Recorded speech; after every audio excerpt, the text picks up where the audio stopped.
Welcome back to Scarlet and Maize. I'm Adam. This is Zack. Yo. Back from Columbus. We made it out, barely stinking like we came out of Columbus. We're going to look back at the last few games. We already talked about Ohio State, Michigan a little bit. We're going to look at Michigan's last three, Ohio State's last three, and then look ahead. March is here. Big Ten tournament, NCAA tournament. Yeah. So going back, Michigan beat Michigan State 87-70. So I'll just talk about that before we just start going through the results. So Tom Izzo is all sorts of worked up over the question, the mere idea, the thought of if the handshake line was necessary. There's a sanctity involved with the handshake line that ought not be disturbed or disrespected, Zack. He said, and I quote, "That to me would be the biggest farce, joke, ridiculous nature of anything I've ever heard of." Wow. This, again, is about the idea of getting rid of the handshake line and not, say, ignoring a staff member's sexual assault allegation and literally having him move into your basement and then lying about why he left the program. That's something Tom Izzo did. Izzo continued, "Now we're going to tell them to not man up and walk down a line to someone who's kicked your butt and have enough class to shake their hand is utterly ridiculous." You know, the line he said about like a farce and the most ridiculous thing he's heard or whatever, you have the quote. I heard he said the same exact thing when they were talking about adding the 3-point line. I don't know if you're joking. I'm making that up. Yeah. But so at the end of Michigan dominating Michigan State, to Izzo's credit, I guess, he did go through the line. I don't know that he shook Hunter Dickinson's hand, but he did touch it. So Izzo gets credit, I guess. I don't know if he disrupted the sanctity of the handshake line, but at least he didn't defile it, right? Yeah. He maybe attempted to show the opponent that kicked his butt enough class. He wasn't utterly ridiculous, I guess. He does deserve to get called out for whining to the refs about mean old Hunter Dickinson talking trash to his bench. I have one more Tom Izzo quote. This one is about Draymond Green, who he also called one of his favorite players of all time. He said, "He's one of the best kids I've ever coached." But Hunter Dickinson, talking trash while dropping 33 points on your head, getting single covered the entire time, crosses a line. Draymond Green is one of his favorite players of all time. Also, if Juwan Howard was out on the court like Tom Izzo was, screaming at the officials like Tom Izzo was, Juwan would be in prison. It's kind of gross that Tom Izzo can do what he does while rarely getting a tech. Meanwhile, Juwan is leading the league in technical fouls since he was hired at Michigan. But just like everything about Big Ten officiating, the only thing that is consistent is the inconsistency. Michigan State deserved Hunter Dickinson dropping 33 points on their head, and they deserved every single word of trash that he spoke. Then, Iowa beat Michigan soundly, 82-71. I don't have anything to say. Give them credit. Yeah. I don't have much to say. They were just better. They did good. Cool. We already talked about Michigan, Ohio State a little bit, but the one thing that stuck out to me was Chris Holtmann's press conference starting by genuinely, sincerely giving Michigan credit. Not as a shot against Michigan State, although it's easy to compare and contrast the two statements, obviously. I really don't mind Holtmann as a coach. Some guys' personality, what they say in press conferences, how they seem to be in the media, it makes them easy to hate. And honestly, for me, Holtmann is not one of them. I think he's fine. Yeah, I thought he was really nice. Seems like a likable guy. Yeah. So then Michigan beat Ohio State 75-69. We already talked about that. Ohio State. Wait, do you have anything to add about any of the Michigan stuff? No, it just seems one thing that I noticed that I don't remember which player it was, but in the press conference he said that they're kind of known for winning a game and then losing a game, winning a game, losing a game, and they just are hoping to build on this win at the end of the season and carry the momentum into the postseason. I know that. Yeah. Ohio State lost to Nebraska 78-70. Oh man. It was a rough one. I didn't get to watch the game because I was at work, but it seemed to me like just bad defense in general, and missing Zed Key and Kyle Young really hurt the Buckeyes. Those are two key players, Zed Key. But there's no excuse when you're playing a team like Nebraska. But now the Cornhuskers are on a 3-game winning streak, including a win against Big Ten champs Wisconsin. At Wisconsin. At Wisconsin with their best player out, with their leading scorer out. Yeah.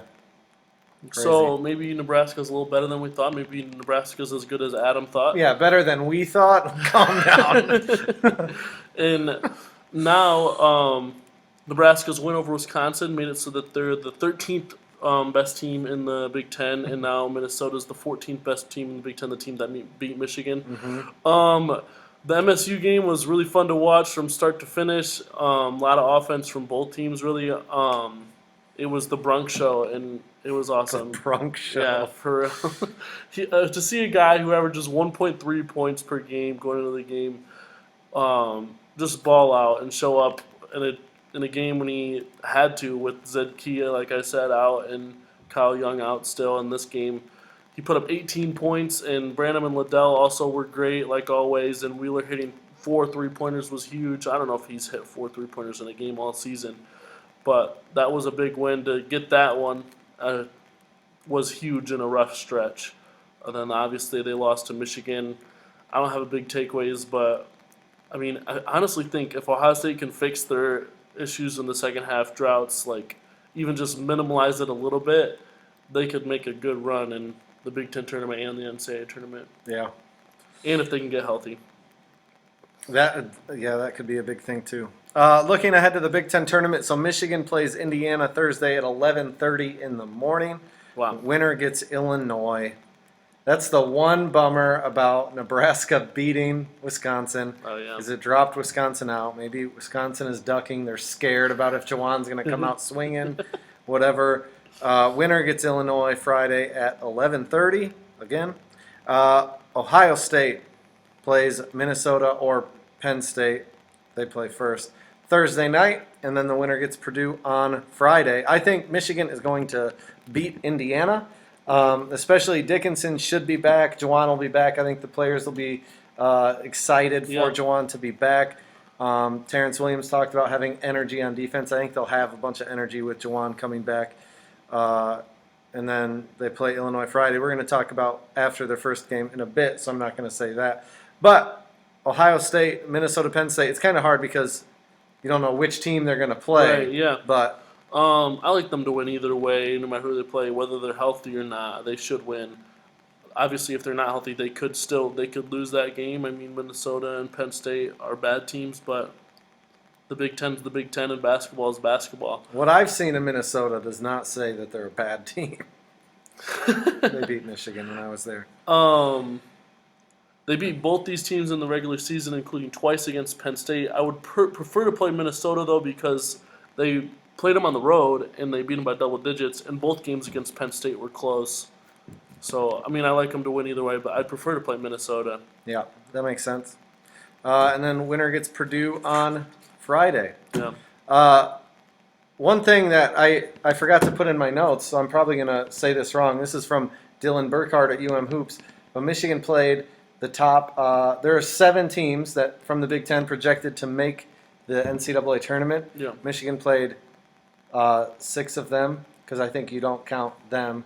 They played them twice. Of the worst 6 teams in the conference, they played 5 of them once. Wow. That's just a tough. That makes it tougher. Yeah. But Big Ten tournament predictions. First, let's start. How far do Michigan and Ohio State go? What do you think? I actually think, I mean, this is a big if, a huge if. If Ohio State's healthy, they're going to roll on to the Big Ten championship, but they're going to lose in the championship game. To who? To Illinois. And that means that I think Michigan will lose to Illinois. Yeah, I mean, I think Michigan wins one before losing to Illinois. I think Ohio State wins one before losing to Purdue. Yeah. Kind of chalk answers, but whatever. Yeah, true. But I like the Buckeyes to get the upset if they're healthy, which is obviously if they don't have Kyle Young or Zed Key, if they don't have one of them, it's going to be really hard to beat those bigs and Williams and Edey. But that'd be a tall task. Yeah. It'd be a really Anyways, tall task. who wins the Big Ten tournament? Illinois. Illinois. Yeah. Look at that. You got Illinois too? Yeah. Oh. Final thoughts on the regular season? I think both of our teams kind of disappointed. Obviously, Michigan more than Ohio State, but I mean, Ohio State really needed to finish better. They lost 3 of their last 4, and 3 of them were at home, and all 4 of them were teams that finished worse in the Big Ten, and it just was not a good finish to the season. Yeah, I think it just leaves me having no hope in any Big Ten team really to make any sort of run in March Madness. Honestly, I feel like I'll be surprised if any team gets out of the Sweet 16. Yeah. And we'll see once the brackets come out, but I don't know. I think so many teams are just inconsistent. So. Yeah, I think that's the biggest factor. They're Like- all like there's so many teams that are really tough, and that could be anyone on any night. But it's just to put those games together back to back to back. I think Wisconsin showed, like, you might be able to beat anyone on any night, but a lot of these teams can lose to anyone on any night too. So being able to make that run, I don't know. Tweet of the week, what do you got? Yeah, my tweet of the week is football because basketball hasn't been great lately. Olave and Wilson, so they both just recently in the combine ran a sub 4.440, and they also were both on record of saying that Jackson Smith and Jigba was the freakiest athlete out of all of them, and that was from Buckeye Zone 6. It says Olave and Wilson both said Jackson Smith and Jigba was the freakiest athlete out of all 3. You know who is maybe the most freak athlete at Michigan all time? Sam McGuffey. He never turned out to be anything. I'm just joking. Yeah, it just like we talked about addition by subtraction Yeah. yesterday or after the Ohio State game. Yep. I'd say the Michigan jokingly. game, but sure. Jokingly, but I mean, I actually think this could be addition by subtraction. Smith and Jigba hopefully will stay in the slot. I think that's where he'll perform the best, and then the young guys coming around him will be able to ball out as well. And I think that the wide receiver core will not miss a beat. I just wonder how badly C.J. Stroud was broken after the Michigan game. Like, has he fully recovered from the little flu bug? He balled out in the Rose Bowl. If you didn't see that. Oh, so he warmed up. He just needed to go to California. Listen, put on a sweater. Listen, I really No, love he's the way okay.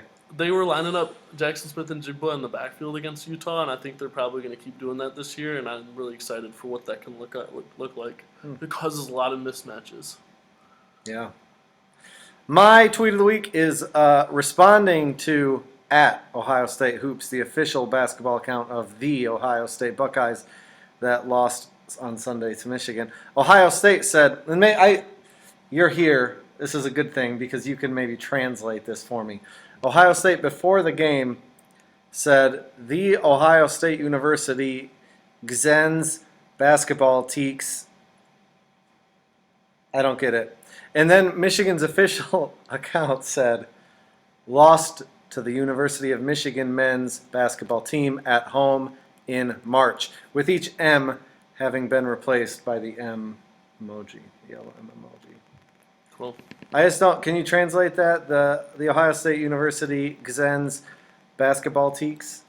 Let me see it. The M's were X'd out, so that they had X's instead of M's. Yeah, the Ohio State University men's basketball team. They need to learn how to spell, sir. Yeah, I mean it's like a thing, like the cross off the M's. Yeah. It's pretty cool. I think it's fun, and then I just think it's so. I thought it was fun too. One thing that I've noticed is man, Michigan has really gotten on the troll train lately. Like, it's been a while. We split the series, and all you can hear about is, wow, Michigan beat Ohio State. Like, the world is ending. Michigan, like... I feel like the world's beginning. There you go. You know what I mean? I don't know. We split the season series. Ohio State won by more. Yeah, but if you take into account football, then it's 2-1. Okay. I think that's mainly what it is. Really, I think it's the 1-0 in football. Yeah. Michigan has been on the troll train. It's also, we've been off the train for a long time, waiting for it to come back around. We were finally able to hop on. Yeah. We're going to be taking advantage of it while we can. This is what I meant way back before the game happened when I was saying, like, it's been so long, you're going to cherish this one win more than I have the last 5 years because Ohio State just keeps winning. And like even when Ohio State jumps back on that win, I guarantee they'll win this year at football. Like I just don't feel like Ohio State will be on that troll train because like it's like who cares? We beat you again. Yeah, I don't know. I mean, 2 years ago I heard a lot from Ohio State people. Like, I don't know. I don't think they're gonna. So hypothetically, if Ohio State wins in November, I don't think they're gonna do it like, let's say, with class. You know what I mean? Yeah. There's yeah. gonna be a healthy amount of trash talk. There'll be a healthy amount of starters seen in the game, even when they're blowing them out. You think they'll put up 100? No, but they will put up a lot of points. Okay. At least I guarantee 45 points. Do you think Ryan Day's Christmas wish was that Mike McDonald leaves Michigan? No, I don't think he cared. Because he's kind of like, Mike McDonald is like 34 years old, but also Ryan Day's dad, in a way. So, you know what I mean? No, because, I mean, it's not like Ohio State's He made some people call for Ryan Day's head when he's lost like four games ever. It's not like Ohio State's offense was the issue in that game. I mean, they put up 27 points. Yeah. They scored 3 touchdowns.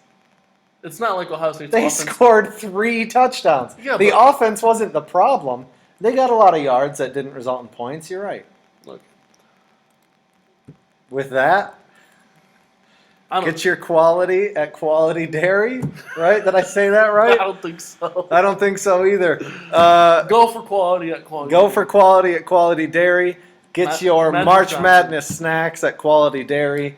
Yeah, I don't know. Buy all 4,227 snacks that you need this March at Quality Dairy. What's that? Go Blue. Go Buckeyes.